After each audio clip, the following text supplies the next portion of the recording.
Breaking news అందుతోంది. మార్కాపురం జిల్లా రాయవరం వద్ద ఘోర ప్రమాదం జరిగింది. ట్రావెల్స్ బస్సు దగ్ధమైంది. ఇద్దరు సజీవ దహనమయ్యారు. టిప్పర్ ట్రావెల్స్ బస్సు ఢీకొనడంతో మంటలు చెలరేగాయి. ట్రావెల్స్ బస్సు పూర్తిగా దగ్ధమైంది. బస్సులో 20 మంది ప్రయాణికులు సురక్షితంగా ఉన్నారు. తెలంగాణ నుంచి ఉదయగిరి వెళ్తుండగా ఈ ఘటన జరిగింది. బ్రేకింగ్ న్యూస్ చూస్తున్నాం. మార్కాపురం జిల్లా రాయవరం వద్ద ఘోర ప్రమాదం జరిగింది. దానికి సంబంధించిన విజువల్స్ మనం సాక్షి స్క్రీన్ పై చూస్తున్నాం ఎక్స్క్లూజివ్ గా. అయితే ట్రావెల్స్ బస్సు పూర్తిగా దగ్ధమైంది. ఈ ప్రమాదంలో ఇద్దరు సజీవ దహనమయ్యారు. టిప్పర్ ట్రావెల్స్ బస్సు ఢీకొనడంతో మంటలు చెలరేగి ఈ ప్రమాదం సంభవించింది. ట్రావెల్స్ బస్సు పూర్తిగా దగ్ధమైంది. బస్సులో 20 మంది ప్రయాణికులు సురక్షితంగా ఉన్నారు. తెలంగాణ నుంచి ఉదయగిరి వెళ్తుండగా ఈ ఘటన జరిగింది. మార్కాపురం జిల్లా రాయవరం వద్ద ఘోర ప్రమాదం జరిగింది. ట్రావెల్స్ బస్సు పూర్తిగా దగ్ధమైంది. ఈ ప్రమాదంలో ఇద్దరు సజీవ దహనమయ్యారు. అయితే టిప్పర్ ట్రావెల్స్ బస్సు ఢీకొనడంతో మంటలు చెలరేగాయి. ట్రావెల్స్ బస్సు ఈ ప్రమాదంలో పూర్తిగా దగ్ధమైనట్టు తెలుస్తోంది. బస్సులో 20 మంది ప్రయాణికులుండగా వారందరూ సురక్షితంగా ఉన్నారు. తెలంగాణ నుంచి ఉదయగిరి వెళ్తుండగా ఈ ఘటన జరిగింది. ముందు కూర్చున్నాం సార్, మాకు తెలియదు, పడుకొని ఉన్నాము. ఒకసారి మంటలు అనేవి వచ్చినాయి. డ్రైవర్ ఏమన్నా అలర్ట్ చేశాడా? డ్రైవర్ తెలియదు సార్. నేను చిన్నగా వెళ్ళి అది తీసి అందరిని దింపాను సార్. నేను దూకాను సార్. నీ పేరు? కిరణ్. కిరణ్, ఎక్కడి నుంచి వస్తారు? తెలంగాణ నుంచి ఆంధ్రాకి వెళ్తున్నాను సార్. మీది ఏ ఊరు? మాది దాసరపల్లి సార్. ఎక్కడ, ఏ మండలం? ఉదయగిరి మండలం. ఓకే. ముందు కూర్చున్నాం సార్, మాకు తెలియదు, పడుకొని ఉన్నాము. ఒకసారి మంటలు అనేవి వచ్చినాయి. డ్రైవర్ ఏమన్నా అలర్ట్ చేశాడా? డ్రైవర్ తెలియదు సార్. నేను చిన్నగా వెళ్ళి అది తీసి అందరిని దింపాను సార్. నేను దూకాను సార్. నీ పేరు? కిరణ్. కిరణ్, ఎక్కడి నుంచి వస్తారు? తెలంగాణ నుంచి ఆంధ్రాకి వెళ్తున్నాను సార్. మీది ఏ ఊరు? మాది దాసరపల్లి సార్. ఎక్కడ, ఏ మండలం? ఉదయగిరి మండలం. ఓకే. విజువల్స్ చూస్తున్నాం మనం. మార్కాపురం జిల్లా రాయవరం వద్ద ఘోర ప్రమాదం జరిగింది. ట్రావెల్స్ బస్సు దగ్ధమైంది. ఇద్దరు సజీవ దహనమయ్యారు. టిప్పర్ ట్రావెల్స్ బస్సు ఢీకొనడంతో మంటలు చెలరేగాయి. ఇందులో ట్రావెల్స్ బస్సు పూర్తిగా దగ్ధమైంది. అయితే బస్సులో ఉన్న 20 మంది ప్రయాణికులు సురక్షితంగా ఉన్నారు. వారిలో ఒక ప్రయాణికుడు కూడా ఇప్పుడు మాట్లాడిన విజువల్ మనం చూసాం. పడుకునుండగా ఒక్కసారిగా మంటలు చెలరేగాయని డ్రైవర్ అయితే అలర్ట్ చేసినట్టు మాకు తెలియలేదని చెప్తున్నారు. అయితే తెలంగాణ నుంచి ఉదయగిరి వెళ్తుండగానే ఈ ఘటన జరిగినట్టుగా తెలుస్తోంది. ఈ ఘటనకు సంబంధించి మరిన్ని అప్డేట్స్ అందించేందుకు ఒంగోలు నుంచి మా కరెస్పాండెంట్ శ్రీనివాస్ ఫోన్ లైన్ ద్వారా అందుబాటులో ఉన్నారు. శ్రీనివాస్, చెప్పండి, జరిగిన ఈ ఘోర ప్రమాదంలో ఇప్పటి వరకు ఎంతమంది మృతి చెందారు? ఆ 20 మంది ప్రయాణికుల పరిస్థితి ఏంది? ప్రస్తుతానికి మనకు అందినటువంటి ప్రాథమిక సమాచారం ప్రకారం 2 బాడీలు లోపల దగ్ధమే సజీవ దహనమైనటువంటి రుజుగా కనపడుతున్న రూపంలో కనిపిస్తున్నాయి. బస్సు ఇప్పుడే మంటలు ఆర్పడం వల్ల కొద్దిగా బస్సులోకి ఎంటర్ కావడానికి ఒక టైం పట్టొచ్చు. ప్రస్తుతానికైతే దాదాపు ఒక 20 మంది ప్రయాణికులు లోపల ఉంటే వాళ్ళంతా సేఫ్ గా ఉన్నారు. ప్రయాణికులతో మాట్లాడిన దాన్ని బట్టి ఎక్కువ మంది లేనట్టుగా మనకి అర్థమవుతుంది. సజీవమైనటువంటి 2 బాడీలు అయితే క్లియర్ గా కన్ఫర్మ్ చేశారు పోలీసులు. మిగిలిన వాళ్ళందరూ కూడా చిన్న చిన్న గాయాలని వాళ్ళందరూ కూడా సమీపమైనటువంటి మార్కాపురం ఆసుపత్రికి తరలించారు. ఇదంతా ఘటన ఉదయం 5:30 గంటల ప్రాంతంలో జరిగినట్టుగా మనకి సమాచారం ఉంది. మరి ఎలా జరిగింది ఏంటనే దాని మీద క్లారిటీ లేదు. ప్రయాణికులందరూ కూడా గాఢ నిద్రలో ఉన్నారు.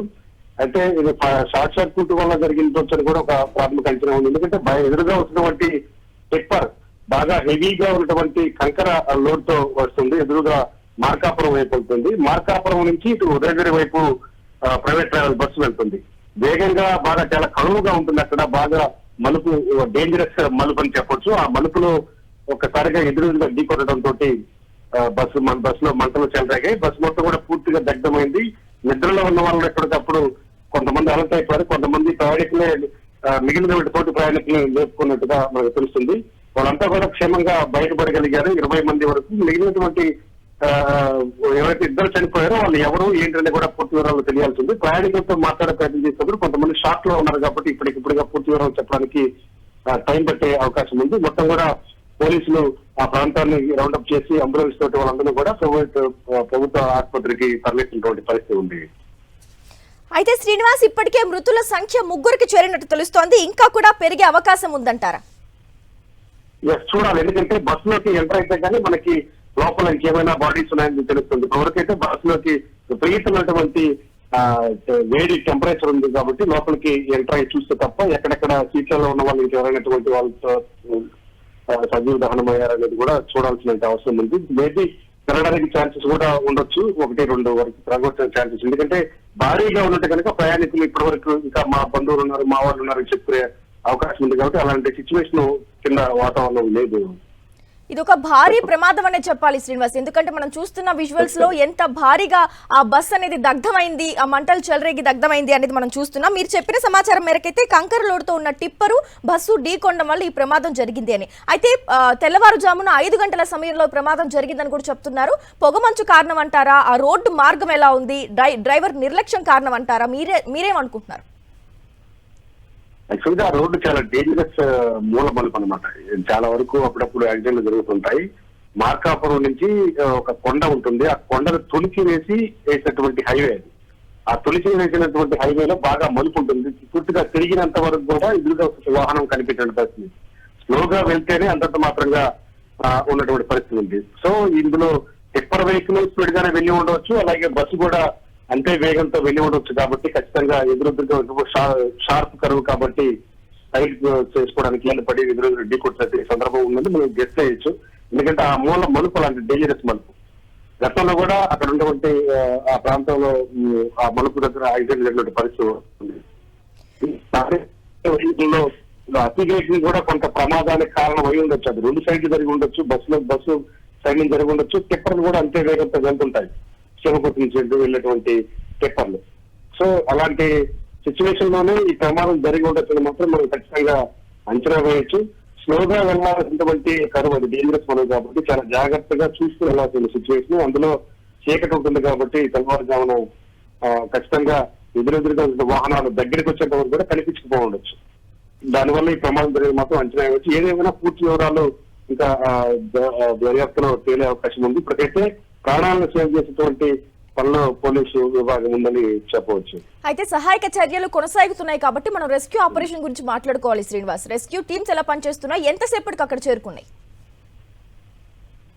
వెంటనే చేరుకున్నాయి. మనకి పోలీసులు సమాచారం అందిన వెంటనే వచ్చి, కాకపోతే ఆ మంటలు ఏదైతే ఉన్నాయో అప్పటికే ఫైర్ ఇంజిన్ రాకముందే మంటలు ఆరిపోయినట్టుగా మనకి చెప్తున్నారు. ఫైర్ ఇంజిన్ వచ్చిన తర్వాత ఆఖరి మంటలు ఏవైతే ఉన్నాయో చిన్న చిన్న మంటలు ఆర్పేసినట్టుగా చెప్తున్నారు. దాన్ని బట్టి ప్రయాణికులే కొంతవరకు అలర్ట్ అయిపోయి అంబులెన్స్ కానీ లేకపోతే పోలీస్ డిపార్ట్మెంట్ సమాచారం ఇచ్చినట్టుగా తెలుస్తుంది.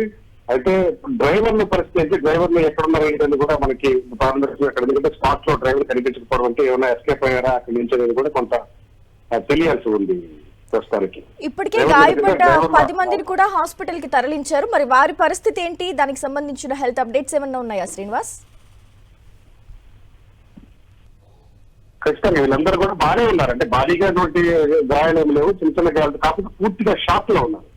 ఆ షాక్ లో ఉండడం వల్ల మనం ప్రయాణికులు టచ్ చేసినప్పుడు కూడా నేను ఇప్పుడు మాట్లాడిన ఇందులో కూడా మన వాయిస్ కూడా ఉంటుంది మన దగ్గర ఉన్నటువంటి క్లియర్ అయినటువంటి వాటిల్లో. సో వాళ్ళంతా కూడా ప్రస్తుతానికైతే సేఫ్ ఉన్నారు. కొంతమంది కింద దిగేసి వాళ్ళు హ్యాపీగా ఉన్నటువంటి పరిస్థితి ఉంది. ఎవరికైతే గాయాలని వాళ్ళు మాత్రము హాస్పిటల్ రష్ చేశారు, కొంత షాక్ లో ఉన్నారు. ప్రాణాపాయ స్థితి అయితే వాళ్ళకి ఎవరికి లేదని మాత్రం ఖచ్చితంగా చెప్పొచ్చు. ఏదేమైనప్పటికీ ఎంతమంది ఉన్నారనే దాని మీద కొంచెం సస్పెన్స్ కొనసాగుతుంది.